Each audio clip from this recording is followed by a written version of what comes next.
Sports betting right here in D.C. and we now know who will actually run this gambling operation after a vote by the city council last night. It's a company called Intralot, and Makia joining us now with a lot more into this. And Makia, it was controversial. Tell us why. Yeah, definitely. In fact, this contract actually allows Intralot to be the sole provider on the district's legal sports betting app. But this wasn't an easy decision for some D.C. council members. In the end, though, enough yes votes were cast, giving them the multi-million-dollar contract. Now, let's break down what this means for you. I know everybody wants to know.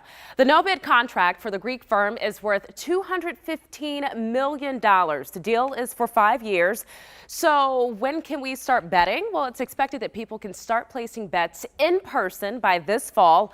Online betting could be up and running by early 2020, so next year. Now, the D.C. Council voted to legalize sports betting back in December, but as mentioned, some council members weren't completely sold on the idea of putting Intralot in charge. Only 7 of the 13 members voted okay, including council member Vincent Gregg. But there are some concerns about the proposal's current form, some of the details in that, and the fact that a lobbyist connected to Intralot has ties to council member Jack Evans' consulting firm. Now, Evans, as many of you know, is under investigation for an alleged ethics violation and was just removed as chair of the D.C. Council's Finance Committee. As you see there, the FBI raided his home only a few weeks ago.